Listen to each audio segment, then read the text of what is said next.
Hey everybody, here's the next CastleVania feature. This is Super CastleVania IV on the Super NES. Now this is an interesting one because just like Vampire Killer and Haunted Castle, Super CastleVania IV is a remake of the original Castlevania, once again starring Simon Belmont in his battle against Dracula.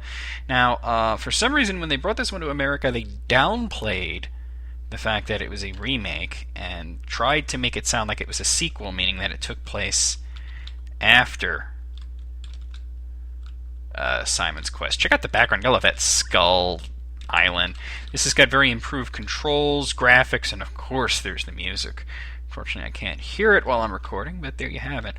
Now, a lot of people have forgotten truly how great this game was. This game sold a lot of Super Nintendos, and I think watching this video is going to bring it back to people, and they're going to remember how great it was. Because a lot of people, if you were like me, you bought this game when it came out, and you went crazy over it, although it's a hard game, so it took you a really long time to beat it, and you played the shit out of it, and you listened to the music, and you thought about the game, and then one day you finally beat it. And then, just to show off how awesome you are at Castlevania, you beat it a couple more times. And, and just one day you just moved on and you didn't play Super Castlevania IV anymore. And you might have forgotten how great it was and how innovative and, creative this game gets and how great the music was and everything. And, this actually came back to me because I recently watched somebody do a really cool speed run of it, and I just like going through the levels. Like, everybody remembers the first level, but then after that, it's just like, wow, there's really a lot of cool stuff in here. So I don't know, it's kind of weird. I don't know if anybody else is, here's one of those invincibility potions.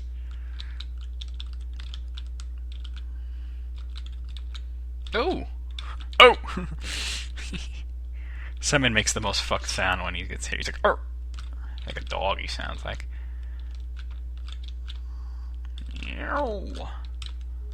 Yeah. Go like that. Oh, come on. Whoa, hello. That was weird. So this is just a great game overall. So there's a lot of different versions of the first game, which just refers to simply as Akumito Dracula. In Japan, there's this version. I mean, there's the original, there's the MSX, there's the arcade, there's this one. Then there's yet another one that came out on a system called the X68000 in Japan. And oh shit, I need some life. I think there's some hanging around here, actually. No, not there anyway. So, yeah. I forget that it's R in this game. I was trying to hit up, and that's whip up. And that game didn't come out in America ever until it was remade on the PlayStation as Castlevania Chronicles. And that had a really cool arrange mode and everything. Looking for a little bit of life would be nice. There's these weird horse head ghosts.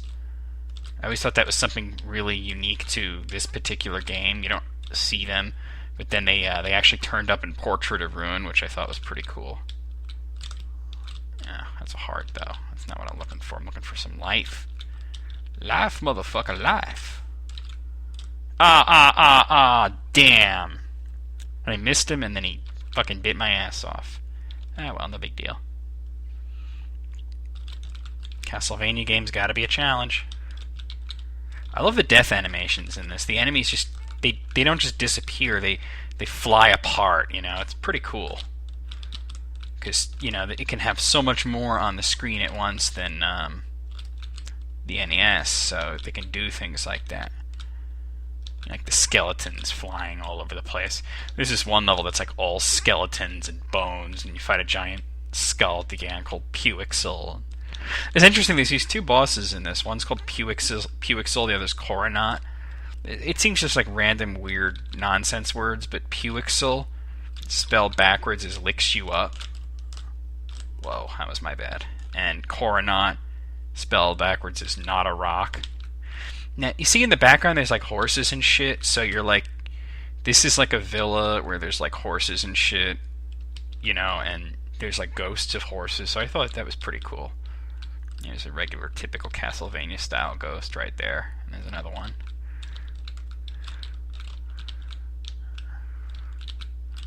Alright, got a knife. I do want a knife for the end of this. Oop. Yeah. So yeah, I thought that the horse head ghosts appearing in Portrait of Ruin was pretty cool. It's R, it's R. Okay, this is Rodan. Just hit the damn skeleton dinosaur horse weird thing with knives or whatever right in the head. Okay. He has a really weird, like he flies apart and he comes back together and then you hit him again and he dies. It's kind of weird.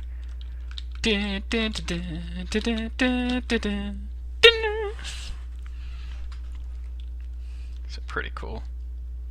Yeah. Yeah, this game sold a lot of Super NESs. Okay, stage 2, stage 2. You get these creepy hands coming out. I mean, this first part's the graveyard. Yeah. And there's a lot of really weird, like, unique enemies that have never since appeared in a Castlevania game. Like these guys. What the fuck would you call that? Oh.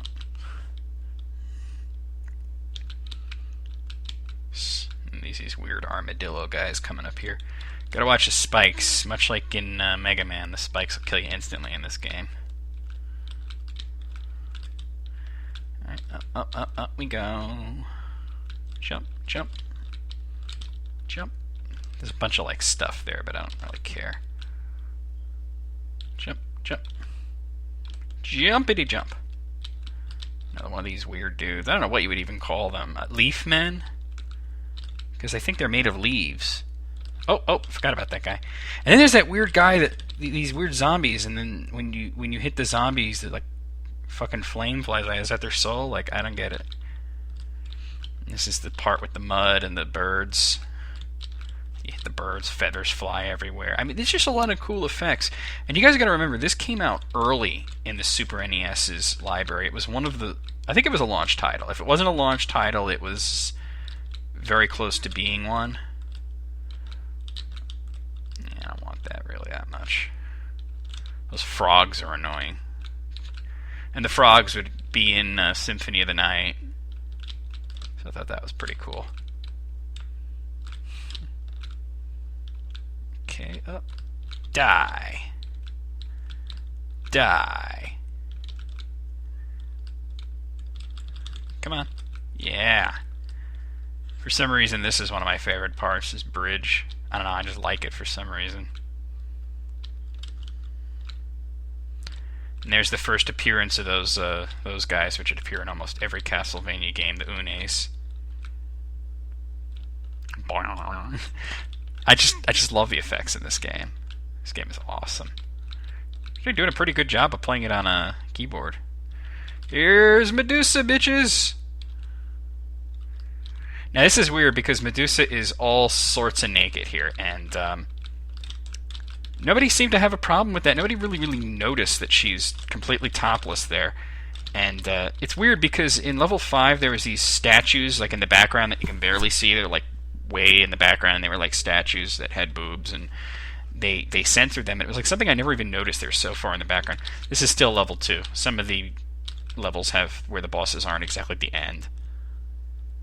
And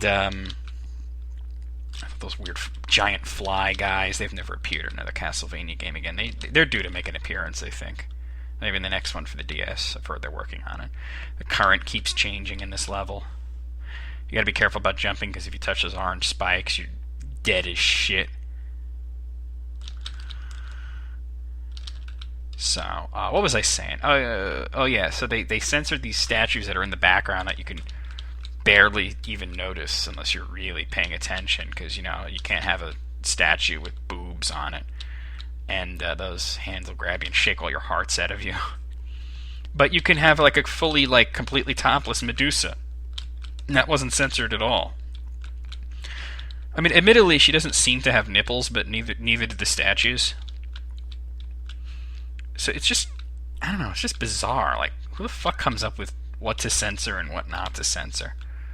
That's the end of level 2. I'll be able to show you a little bit of level 3. You're not actually in Castlevania until level 6. There's 11 levels in this. So, I always like this level quite a lot, actually. I like these rock guys. You just hit them and they split up. Yeah, that's another one. They're due for an appearance, I think. The rock golems.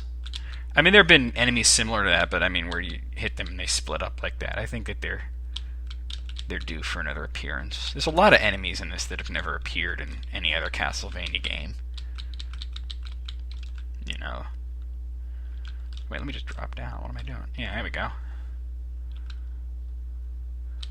Well, I'm out of time really here, so that's going to be Super Castlevania IV. Hope you enjoyed it.